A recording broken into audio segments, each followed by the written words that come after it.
The universe is a very fragile thing. One tiny altercation at any one point can completely rewrite the history of the known world. While the citizens of Earth 616 have the friendly neighborhood Spider-Man, the people of Earth 65 can rest easy knowing that they are protected from crime and tyranny by the lovely Gwen Stacy, aptly named Ghost Spider. In today's video, we will be analyzing the Spider from Earth 65 as she appears in the Spider-Gwen series, Edge of Spider-Verse, Spider-Verse Volume 2, Web Warriors, Spider-Gwen Volume 2, as well as 2018's hit animated movie, Spider-Man Into the Spider-Verse. In order to answer the question, how strong is Spider-Gwen? As all good spider people can do, Gwen can swing people around and even send them flying through the air. The average male weighs 195 pounds, but we can find a slightly heavier number to use when Gwen wrestles Frank Castle from Earth 65. Frank Castle's recorded as weighing 200 pounds, but we can knock it up to 206 pounds with the additional weight of a bulletproof vest. Speaking of Frank Castle, during their same bout, he pulls out 2 police batons before having them immediately broke in 2 with a single punch. Scaling to common 26-inch police batons, we can find that the baton is about 1.75 inches in diameter with a radius of 0.875 inches. Using the equation for the area of a circle, we find a cross-sectional area of 2.4 inches squared. Using the shear strength of ash, we have a range between 769 and 1189 psi. Doubling the area as 2 batons are broken, we find that Gwen had to exert, bare minimum, 3,694 pounds of force and upwards of 5,715 pounds of force. For comparison, 80s heavyweight Frank Bruno could strike with a record high output of 1,420 pounds of force. This would make Gwen over 4 times stronger. In the final battle against the Sinister Six, Spider-Gwen attacks the menacing Doc Ock with a giant cassette tape. Scaling to Gwen's cannon height of 170 centimeters, we can determine how wide, long, and thick this cassette tape is. A regular cassette tape has the dimensions of 10 by 6.3 by 1.3 centimeters. Assuming the cassette tape shown here is similar in ratio to a normal one, it stands 378.41 centimeters long, 238.39 centimeters wide, and 49.19 centimeters thick. A normal cassette tape is about 0.0894 pounds. Scaling this up to the one shown in the movie, and Spider-Gwen is strong enough to swing around 4,843 pounds.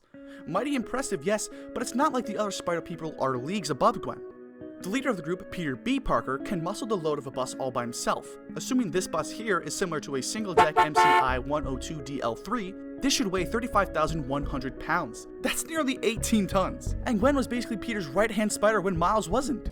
When trapped between a sewer wall and a scaly place, Spider-Gwen and Captain America tag-team the ceiling of a sewer and pull it down. For this analysis, we will assume the shape that they pulled down was a cylinder with a hemisphere attached at one end. Scaled to the webbing, and assuming it widens the further it gets from its source, the hemisphere part of the affected item would be about 3.2 meters wide with a radius of 1.6. Plugging that into the equation for the volume of a hemisphere, and we find a volume 8.57 meters cubed. Accounting for the cylindrical part, it shares its radius with the hemisphere, and presumably stands 4.8 meters tall. Plugging this set of numbers into the equation for the volume of a cylinder, and we find the second part of this object has a volume of 38.6 meters cubed, giving us a grand total volume of 47.17 meters cubed. Applying the density of high-density concrete to this shape, and it would have a mass of 134,434.5 kilograms, or for those freedom-fighting Americans, 295,755.9 pounds, or just short of 148 tons. Admittedly, this feat cannot be given entirely to Gwen, as the super soldier Captain America aided her and even tells her to, quote, put her back into it. If we are to give Gwen the benefit of the doubt here, she hypothetically should be able to pull around 73.49 tons. Which far exceeds her quote-unquote limit of 10 tons as listed in the Spider-Gwen guidebook. Returning back to the Spider-Verse movie, we see Gwen sock the lizard from her Earth so hard he goes flying. Scaled to Gwen's shadow, the lizard stands 6.78 meters tall. Accounting for his tail and assuming that he's laying out straight, he'd stretch about 10.49 meters long. Comparing to the flat batty Chuckawalla, which stretches out to 0.508 meters long and weighs 0.909 kilograms, this mutant lizard would weigh nearly 9 tons. Not only that, but accounting for the distance he flew with 3 freight containers at a height of 2 freight containers, we find he traveled a total distance of 41.98 meters in about 1.208 seconds, reaching a speed of 34.75 meters per second in about 0.4025 seconds, giving us an acceleration of 86.33 meters squared. Plugging these numbers into the equation for force, and Gwen would have struck the lizard with 693,860 newtons. And yet, striking with a force 110 times more powerful than a heavyweight boxer is not her strongest feat of strength. Remember at the start of this video when we talked about how Gwen could wrestle around Frank Castle?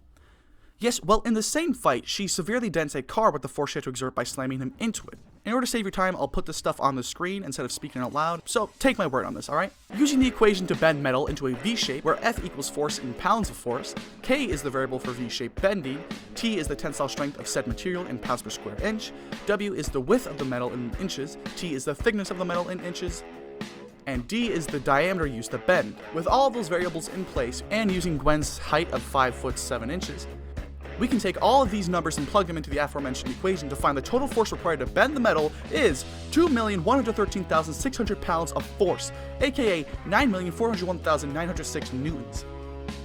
Returning once more to the Frank Bruno comparison, we find that Gwen is over 1,488 times stronger than